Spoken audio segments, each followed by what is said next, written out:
एक गुरुमंत्र देतो. कार्यक्रम आवडला मराठी माणसाला की त्याच्या तोंडातनं उत्स्फूर्तपणे एका शब्दाने दाद दिली जाते. कुठची असते सांगा? वा. तर आपला आजचा जो गुरुमंत्र आहे, समृद्धीच्या राजमार्गावर धावण्याची जी गाडी आहे, तो मंत्र आहे वा वा वा वा. काय? तर पहिला वा म्हणजे काय? वाचवा. दर महिना तुम्हाला मिळणाऱ्या पैशातले थोडे थोडे पैसे बाजूला ठेवा.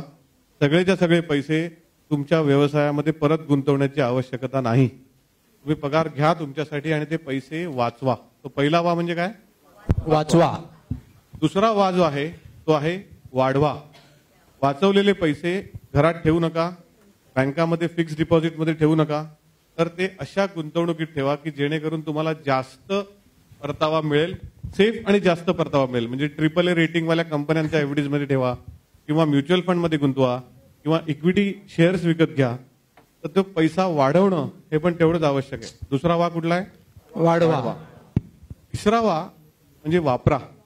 जेव्हा हे पैसे वाढतील तर ते वाढलेले पैसे हे तुम्ही घरी ठेवू नका की आपल्या मुलांना उपयोगी पडतील, त्यांच्यासाठी काहीतरी ठेवलं पाहिजे वगैरे उदात्त विचार ठीक आहेत, पण तुम्ही पण एन्जॉय करा. तुम्हाला पाहिजे असेल, परदेशात जायचं असेल, 5 लाख 10 लाख झालेले आहेत, त्यातले 5 लाख काढा, परदेशात जा, हार्ले डेव्हिडसन विकत घ्या. तुम्हाला अजून कुठचे स्वप्न असतील ती सगळी स्वप्न पूर्ण करा. तर तिसरा वा म्हणजे वापरा. जर हे पैसे वापरलेत तर इकॉनॉमीला बूस्ट मिळेल. इकॉनॉमीला बूस्ट मिळाला की शेअर्स पुन्हा वाढतील.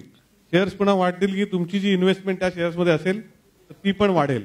तो इकॉनॉमी वाढण्यासाठी पण तिसरा वा आवश्यक आहे, वापरा. बरोबर? पहिला वा वाचवा. दुसरा वा वाढवा. तिसरा वा वापरा.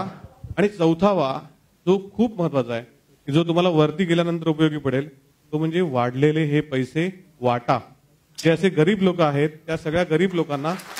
क्या बात. चौथा वा तुम्हाला वरती खूप उपयोगी पडेल.